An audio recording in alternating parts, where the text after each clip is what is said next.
Kristin Sylvan అనే అమ్మాయి murder మొత్తం ఫిలిప్పీన్స్కి నిద్ర లేకుండా చేసింది.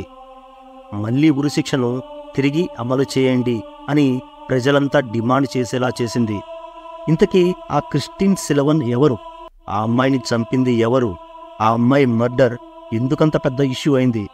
ఈరోజు మనం ఈ కథలో తెలుసుకుందాం. మీరు మాత్రం ఈ కేసును గూగుల్ చేయకండి, ఎందుకంటే ఆ అమ్మాయిది మర్డర్ మాత్రమే కాదు, చనిపోయే ముందు ఆ అమ్మాయి పడిన నరక యాతన అలాంటిది. నా పేరు చక్రవర్తి. ఇది నిజంగా జరిగిన కథ. ఈ స్టోరీ స్క్రిప్ట్ ప్రిపేర్ చేస్తున్నప్పుడే నాకు చాలా అన్కంఫర్టబుల్గా అనిపించింది. ఆ అమ్మాయి పూర్తి పేరు క్రిస్టిన్ లీ ట్యాంపస్ సిల్వన్. మనం కన్వీనియన్స్ కోసం ఆ అమ్మాయిని క్రిస్టిన్ అని మాత్రమే పిలుచుకుందాం. క్రిస్టిన్కి 16 ఏళ్ళు, స్కూల్కి వెళ్ళి చదువుకునేది. తను పుట్టింది మార్చి 26, 2002లో ఫిలిప్పీన్స్లోని లాపు-లాపు సిటీకి దగ్గరగా ఉన్న మాక్టాన్ అనే విలేజ్లో. తను చాలా మంచి అమ్మాయి, తెలివైనది. ఇంట్లో అమ్మా నాన్న ఏ పని చెప్పినా కూడా ఎదురు చెప్పకుండా చేసేది. వాళ్ళది పూర్ ఫ్యామిలీ. పక్క ఊరైన బ్యాంకాల్ విలేజ్లో చర్చి ఉంది. ఆ చర్చిలో ఏ ఈవెంట్ జరిగినా క్రిస్టిన్ తప్పకుండా ఆ చర్చికి వెళ్ళి వాలంటీర్గా అక్కడి అరేంజ్మెంట్స్ అన్నీ తను దగ్గరుండి చూసుకునేది. చర్చ్ అంతా నీట్గా ఉంచడానికి డస్టింగ్, క్లీనింగ్ లాంటి పనులు కూడా చేసేది.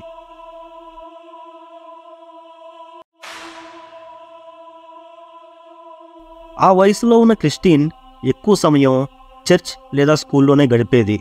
బాగా చదివేది. తనంటే వాళ్ళ అమ్మ నాన్న కూడా ఎంతో ఇష్టం. క్రిస్టిన్కి కేపాప్, BTS, వాట్ప్యాడ్లో స్టోరీస్ చదవటం, ఇంకా యానిమేషన్ వీడియోస్ చూడటం అంటే చాలా ఇష్టం. ఆ రోజు అంటే మార్చి 10, 2019న ప్రతి ఆదివారం లాగానే ఈవినింగ్ 4కి వాలంటీర్గా సర్వీస్ చేయటం కోసం తను చర్చికి వెళ్ళింది. అయితే రాత్రి 8 అయినా కూడా ఆ రోజు క్రిస్టిన్ ఇంటికి రాలేదు. ఇంట్లో అమ్మా నాన్నకి టెన్షన్ మొదలైంది. వాళ్ళు క్రిస్టిన్ కోసం వెతకడం మొదలుపెట్టారు. ఇరుగు పొరుగు వాళ్ళని క్రిస్టిన్ని చర్చ నుంచి రావటం మీరెవరైనా చూశారా చెప్పండి అని అడిగారు. కానీ చుట్టుపక్కల ఇళ్ళ వాళ్ళు మేము ఎవ్వరం చూడలేదని చెప్పారు. క్రిస్టిన్ మదర్ వెంటనే వెళ్ళి పోలీస్ స్టేషన్లో తన కూతురు కనపడటం లేదు అని చెప్పి మిస్సింగ్ కంప్లైంట్ ఇచ్చింది. పోలీసులు కూడా మీరేమీ కంగారు పడవద్దు, మీ కూతుర్ని మేము వెతికి తీసుకొస్తామని చెప్పి క్రిస్టిన్ ఇంటి చుట్టూ ఇంకా ఆ ఇరుగు పొరుగు 4 ఇళ్ల చుట్టూ మాత్రమే వెతికి చూశారు. కానీ క్రిస్టిన్ పేరెంట్స్ మాత్రం ఇరుగు పొరుగు వాళ్ళతో కలిసి రాత్రంతా ఊరు మొత్తం వెతికి చూశారు. క్రిస్టిన్ ఆచూకీ ఎక్కడా దొరకలేదు. మరింతకీ క్రిస్టిన్కి ఏమైంది? నెక్స్ట్ డే మార్నింగ్ అంటే మార్చి 11, 2019న ఒక రైతు పొలానికి వెళ్తూ ఒక భయంకరమైన దృశ్యాన్ని చూశాడు.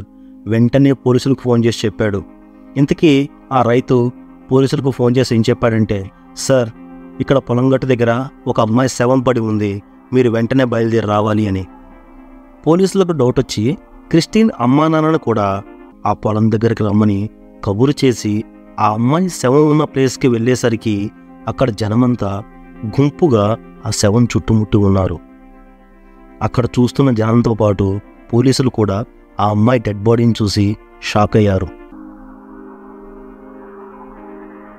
ఆ శవం పడినటువంటి ఆ సీన్ చూసి పోలీసులకు కూడా ఒళ్ళు జలధరించింది. ఎందుకంటే ఎవరు ఎక్స్పెక్ట్ చేసి ఉండరు ఒక అమ్మాయిని ఇంత దారుణంగా చంపేస్తారని. ఆ శవం ఎవరిదో కాదు, క్రిస్టిన్దే. కానీ క్రిస్టిన్ పేరెంట్స్ ఇంకా ఇంటి పక్కల వాళ్ళెవరూ ఆ డెడ్ బాడీ క్రిస్టిన్దేనని కన్ఫర్మ్గా చెప్పలేకపోతున్నారు. ఎందుకంటే ఆ డెడ్ బాడీ మీద ఒక్క నూలుపోకు కూడా లేదు. కేవలం ఆ అమ్మాయి వేసుకున్న ఒక్క జీన్స్ ప్యాంట్ మాత్రం మోకాళ్ళ కింద వరకు లాగేసి ఉంది. ప్రాబ్లం అది కాదు, ప్రాబ్లం క్రిస్టిన్ ఫేస్ని ఐడెంటిఫై చేయటం.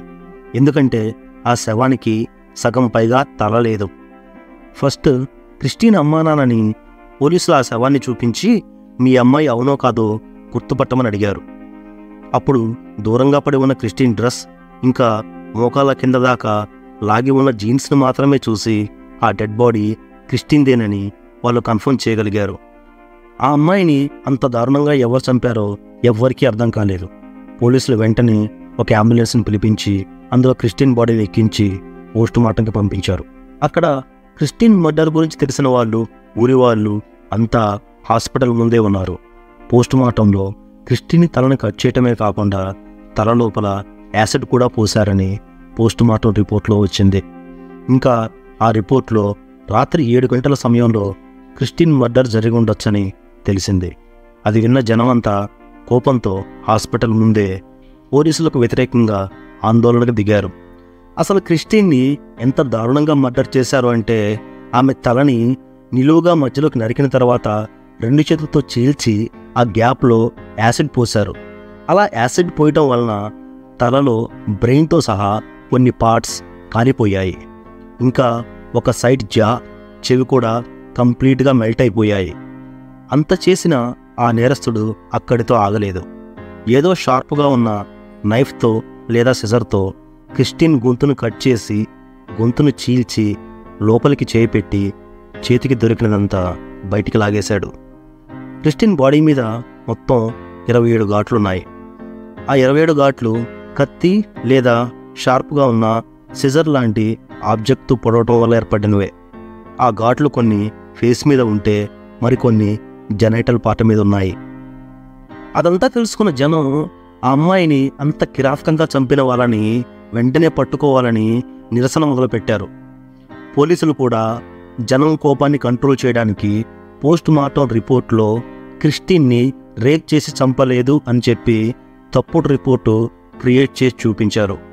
పోలీసులు టీవీ ఛానల్ వాళ్ళకి, ప్రెస్ వాళ్ళకి ఏం చెప్పారంటే, ఈ మర్డర్ వెనుక 2 పాసిబిలిటీస్ ఉండి ఉండవచ్చు.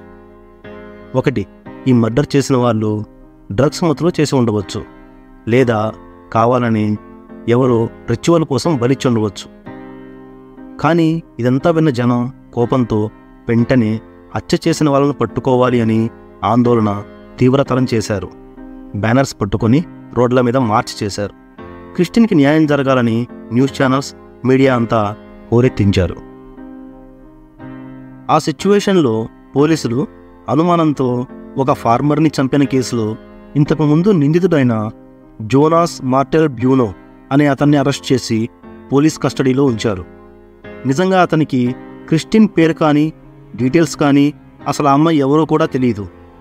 పోలీసులు ఇన్వెస్టిగేషన్ చేసి జోనాస్కి ఈ క్రిస్టిన్ మర్డర్కి ఎలాంటి సంబంధం లేదని తెలుసుకొని జోనాస్ని జైలు నుంచి రిలీజ్ చేశారు. ఆ సమయంలో పోలీసులు నేరస్తుని పట్టిస్తే లేదా నేరస్తుని పట్టుకోవడంలో తమకు సహకరిస్తే 2 మిలియన్ పీసెస్ రివార్డుగా ఇస్తామని చెప్పి ప్రకటించారు. ఆ అనౌన్స్మెంట్ విన్న జనం ఆ 2 మిలియన్ పీసెస్ కోసం ఆశపడి చాలామంది మేమంటే మేము చెప్తామని ముందుకు వచ్చారు. నోటుకు వచ్చినట్టు ఎవరిదో ఒకరి పేరు చెప్పడం మొదలుపెట్టేసరికి పోలీసులు కూడా అలా చెప్పిన ప్రతి వాళ్ళని కూడా అరెస్ట్ చేసి ఎంక్వైరీ చేశారు. కానీ తర్వాత వాళ్ళంతా నిర్దోషులే అని తేలింది. ఒక పక్క జనాన్ని కంట్రోల్ చేయలేక, మరో పక్క పోలీసులకి అసలు నేరస్తులను ఎలా పట్టుకోవాలో తెలియక కేసుని ముందుకు తీసుకెళ్లడం కోసం ఎన్బిఐ అంటే నేషనల్ బ్యూరో ఆఫ్ ఇన్వెస్టిగేషన్ వాళ్ళకి కేసుని అప్పగించారు. ఎన్బిఐ వాళ్ళు రంగంలోకి దిగి స్టార్టింగ్ నుండి కేసుని తవ్వడం మొదలుపెట్టారు. అసలు నిజంగా క్రిస్టియన్ చర్చికి వెళ్ళింది లేనిది తెలుసుకోవడానికి బ్యాంకాల్ చర్చికి వెళ్ళి అక్కడ లాగ్ బుక్లో క్రిస్టియన్ వచ్చిన టైం ఇంకా తిరిగి వెళ్ళిన టైం చూశారు. ఆ లాగ్ బుక్లో క్రిస్టియన్ చర్చి నుండి ఈవినింగ్ 6:15కి వెళ్ళిపోయినట్లు ఎంట్రీ చేసింది. ఇదివరకు క్రిస్టియన్ 7కి వెళ్ళేది, కానీ ఆ రోజు 6:15కే తొందరగా వెళ్ళిపోయింది. అలా అంత తొందరగా ఎందుకు వెళ్ళింది ఎవరికీ తెలియదు. ఎన్బిఐ వాళ్ళు ఇంకా పోలీసులకి డౌట్ వచ్చి సీసీటీవీ ఫుటేజెస్ అన్నీ చెక్ చేసి చూశారు. రోడ్డు మీద వెళ్తున్న క్రిస్టియన్ ఫుటేజ్ దొరికింది. అయితే అందులో క్రిస్టియన్ ఒంటరిగా లేదు. ఆమె పక్కన ఎవరో ఒక వ్యక్తి కూడా తోడుగా వెళ్తున్నాడు. ఆ మనిషి ఎవరో గుర్తుపట్టడం కష్టంగా మారింది. ఎందుకంటే ఆ సీసీటీవీ ఫుటేజ్లో వాళ్ళిద్దరూ కలిసి వెళ్తున్నట్టు ఉంది, కానీ ముఖాలు కనపడటం లేదు. ఆ అమ్మాయి మాత్రం క్రిస్టియన్ అని కన్ఫర్మ్ అయింది. మరి క్రిస్టియన్ పక్కన ఉన్న అతను ఎవరు? క్రిస్టియన్కి అతనికి ఏదో పరిచయం ఉన్నట్టే తెలిసిన మనిషితో నడిచి వెళ్తున్నట్టు అనిపిస్తుంది, కానీ ఆ మనిషి ఎవరు? పోలీసులు క్రిస్టియన్ సోషల్ మీడియా అకౌంట్స్ అన్నీ, ముఖ్యంగా ఫేస్బుక్ని చెక్ చేశారు. ఇద్దరితో మాత్రం తను ఎక్కువగా డైరీ చాట్ చేస్తున్నట్టు తెలిసింది. అందులో ఒకరి పేరు సిజే డియాజ్, ఆ అమ్మాయి కొత్త బాయ్ ఫ్రెండ్. రెండో వ్యక్తి పేరు జాన్, అతను పాత బాయ్ ఫ్రెండ్. పాత బాయ్ ఫ్రెండ్ అయిన జాన్ తోటి క్రిస్టిన్ 1 year డేటింగ్ చేసి నచ్చక విడిపోయింది. అలా క్రిస్టిన్ ఒంటరిగా ఫీల్ అయ్యే టైంలో తనకి ఫేస్బుక్లో ఒక వ్యక్తి పరిచయం అయ్యాడు. అతని పేరే సీజే డియాజ్. ఒకవేళ జలసీతోనే జానే క్రిస్టిన్ని చంపి ఉండవచ్చు అని చెప్పి ఎన్బిఏ వాళ్ళకి జాన్ మీద డౌట్ వచ్చింది. వెంటనే అతన్ని అరెస్ట్ చేసి కస్టడీలోకి తీసుకున్నారు. కానీ జాన్ వాళ్ళ మదర్, నా కొడుకు అలా మర్డర్ చేయడానికి ఛాన్సే లేదు, అసలు మధ్యాహ్నం దాకా ఫ్రెండ్స్తో బాస్కెట్బాల్ ఆడి ఇంటికి వచ్చి ఎక్కడికి వెళ్ళలేదు, ఇంట్లోనే ఉన్నాడు అని చెప్పింది. కానీ పోలీసులు వినకుండా జాన్నే నేరస్తుడు అని నిరూపించాలని గట్టిగా ప్రయత్నించారు. జాన్ మైనర్ అని తెలిసి కూడా అతని లాయర్ వచ్చేదాకా వెయిట్ చేయకుండా లాయర్ రాకముందే జాన్ దగ్గర స్టేట్మెంట్ కూడా తీసుకున్నారు. జాన్కి ఒక బ్రదర్ ఉన్నాడు. తన బ్రదర్ ఇన్నోసెంట్ అని ప్రూవ్ చేయడానికి క్రిస్టిన్ జాన్ రిలేషన్షిప్ గురించి కొన్ని విషయాలు పోలీసులకు రివీల్ చేశాడు. కానీ అతను చెప్పిన ఆ విషయాలు ఏమీ కూడా జాన్ ఫేస్బుక్ టైమ్లైన్తో మ్యాచ్ కాలేదు. ఇంకా జానే తన ఫ్రెండ్స్తో కలిసి క్రిస్టిన్ని మర్డర్ చేసి ఉంటాడు, అలాంటి మర్డర్ ఒక్కడి వల్ల అయ్యే పని కాదు అని మేయర్ ప్యాజ్ రజాదా స్టేట్మెంట్ ఇచ్చేసరికి అతనే ప్రైమ్ సస్పెక్ట్ కాబట్టి జాన్ తోటి డిజర్నమెంట్ టెస్ట్ కండక్ట్ చేశారు. అంటే ఒక పర్టికులర్ సిచ్యువేషన్లో నువ్వే ఉంటే ఏం చేస్తావు, ఏది రైటు ఏది రాంగ్ అని నువ్వు చెప్పేదాన్ని బట్టే నీ మెంటల్ స్టేటస్ని ఎవాల్యుయేట్ చేస్తారు. అలా DSWD-7 department of social welfare and development 7 వాళ్ళు కండక్ట్ చేసిన ఆ టెస్ట్లో జాన్ నిర్దోషి అని ప్రూవ్ అయింది. కానీ పోలీసులు మళ్ళీ ఈ రిపోర్ట్ని కూడా జాన్కి అగెనిస్ట్గా మార్చడానికి చాలా ట్రై చేశారు. ఎందుకంటే పోలీసుల మైండ్లో ఒక్కటే ఉంది, ఎలాగైనా ఈ కేసుని తొందరగా క్లోజ్ చేసేయాలి అని. ఒక పక్క జనం బ్యానర్స్ పట్టుకొని రోడ్డు మీద ఆందోళన చేస్తున్నారు, ఇంకో పక్క న్యూస్ ఛానల్ వాళ్ళు మీడియా వాళ్ళు ఏకిపారేస్తున్నారు. పైనుండి హైయర్ అఫీషియల్ ప్రెషర్ ఉండనే ఉంది. అందుకే డైలీ మీడియా ముందు స్టేట్మెంట్లో ఈ కేసు ఆల్మోస్ట్ సాల్వ్ అయిపోయినట్టే, అసలు నేరస్తుడైన జాన్ మా కస్టడీలోనే ఉన్నాడు, త్వరలోనే కేసు కోర్టుకు వెళ్తుంది అని చెప్పటం వాళ్ళకి రొటీన్ అయిపోయింది. అప్పుడే అనుకోకుండా స్టోరీలో ట్విస్ట్ వచ్చింది. అతని పేరే రినాటో పేయుపాన్ లీన్స్. ఇంతకుముందు తన ఇంట్లో డ్రగ్స్ ఆయుధాన్ని దాచిన కేసులో అతను ఒక పాత నేరస్తుడు. అయితే ఏప్రిల్ 9న అతని దగ్గర .45 క్యాలిబర్ గన్ దొరికినందుకు అతన్ని అరెస్ట్ చేశారు. అయితే అతను తనంతట తానే నేరం ఒప్పుకొని కన్ఫెషన్ ఇచ్చాడు. అదేమనంటే తనే క్రిస్టిన్ని చంపినట్టు. ఏప్రిల్ 11న ప్రెస్ కాన్ఫరెన్స్లో స్వయంగా అతనే చెప్పాడు. ప్రెస్ వాళ్ళు పోలీసులు ఒక్కసారిగా షాక్ అయ్యారు. అయితే అప్పుడే చాలా క్వశ్చన్స్ కూడా మొదలయ్యాయి. అసలు ఇతనికి ఆ అమ్మాయికి రిలేషన్ ఏంటి, ఇతను ఎందుకు క్రిస్టిన్ చంపాడు అని. అప్పుడు రెనాటో జరిగింది మొత్తం చెప్పాడు. రెనాటోకి 43 ఏళ్ళు, మొత్తం 5 పిల్లలు. అతనికి ఒక యంగేజ్లో ఉన్న అమ్మాయితోటి సెక్సువల్ రిలేషన్ పెట్టుకోవాలి అనిపించి సీజే డియాజ్ అనే ఫేక్ నేమ్ తోటి ఫేస్బుక్ అకౌంట్ ఓపెన్ చేశాడు. అమ్మాయిలను ట్రాప్ చేయడానికి ఫేస్బుక్లో తన ఏజ్ జస్ట్ 16 years అని కావాలని ఇంటెన్షనల్గా మెన్షన్ చేశాడు. ఇంతకుముందు మనం క్రిస్టిన్ ఫేస్బుక్ చాటింగ్లో చెప్పుకున్న సెకండ్ పర్సన్ అయిన సీజే డియాజ్ ఇతనే. 2018లో క్రిస్టిన్కి సీజే డియాజ్ అంటే ఈ రెనాటోకి మధ్య ఫేస్బుక్ చాటింగ్ బాగా జరిగింది. క్రిస్టిన్ మనిద్దరం ఒకసారి మీట్ అవ్వాలి అని అడిగిన ప్రతిసారి కూడా రెనాటో ఏదో ఒక సాకు చెప్పి తప్పించుకునేవాడు. ఎందుకంటే రెనాటోకి ఒక భయం ఉంది, క్రిస్టిన్ని మీట్ అయితే క్రిస్టిన్ తనని చూస్తే తన ఏజ్ క్రిస్టిన్కి తెలిసిపోతుంది, అప్పుడు డెఫినెట్గా క్రిస్టిన్ తనని రిజెక్ట్ చేస్తుంది అని చెప్పి. చివరికి ఆ రోజు రానే వచ్చింది. క్రిస్టిన్ని కలిసి నిజం చెప్తామనుకున్నాడు. ఇన్ని రోజులు ఇంత డీప్గా చాటింగ్ చేసిన తర్వాత క్రిస్టిన్కి తన ఏజ్ గురించి నిజం తెలిసినా కూడా తను రిజెక్ట్ చేయలేదు అని అనుకున్నాడు. అందుకే చర్చిలో తన వర్క్ కంప్లీట్ అయిన తర్వాత క్రిస్టిన్ని మీట్ అవుదామని అనుకున్నాడు. క్రిస్టిన్ ఇంటికి వెళ్ళే దారిలో క్రిస్టిన్ కోసం వెయిట్ చేశాడు.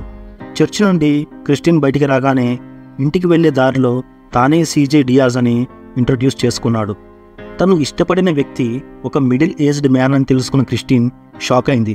అక్కడి నుండి వెంటనే ఇంటికి వెళ్ళాలనుకుంది. కానీ రెనాటో మాత్రం ఎలాగైనా క్రిస్టిన్ని ఒప్పించడానికి తన వెంట నడవటం మొదలుపెట్టాడు. ఇంటిదాకా తోడుగా వస్తానని నమ్మేలా మాట్లాడాడు.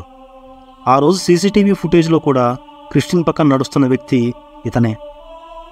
ఇక చేసేదేమీ లేక క్రిస్టిన్ అతనితో పాటు నడవసాగింది. అప్పుడే రెనాటో క్రిస్టిన్ని తనతో సెక్స్ చేయడానికి ఇష్టమేనా అని అడిగాడు. దానికి కోపంతో క్రిస్టిన్ రెనాటోని అక్కడి నుండి వెళ్ళిపోమని సీరియస్గా చెప్పింది.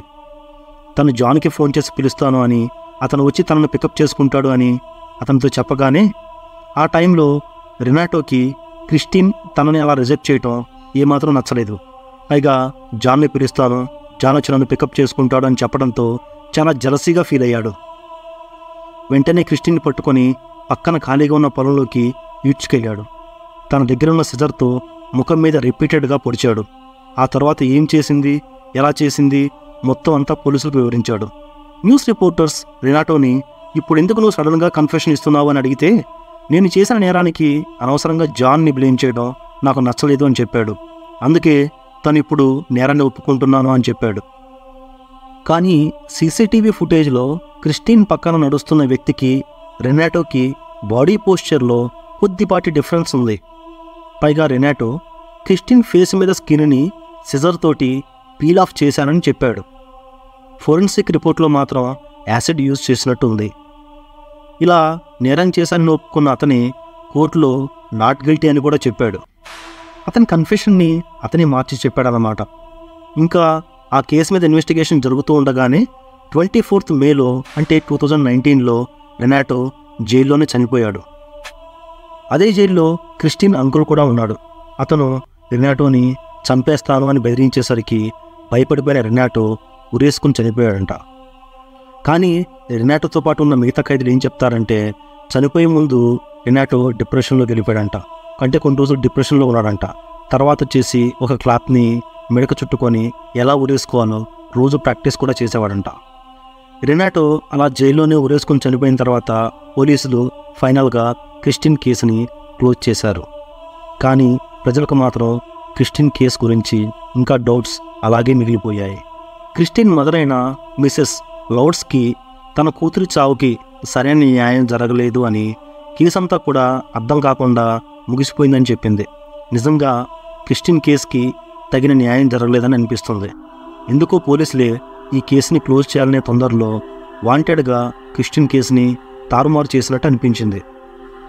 పోలీసులు కేసు క్లోజ్ చేసిన కొంత సమయానికే క్రిస్టిన్ మర్డర్ గురించి అందరూ మర్చిపోయారు. మరో రియల్ స్టోరీతో మళ్ళీ తిరిగి కలుద్దాం. అంతవరకు నమస్తే.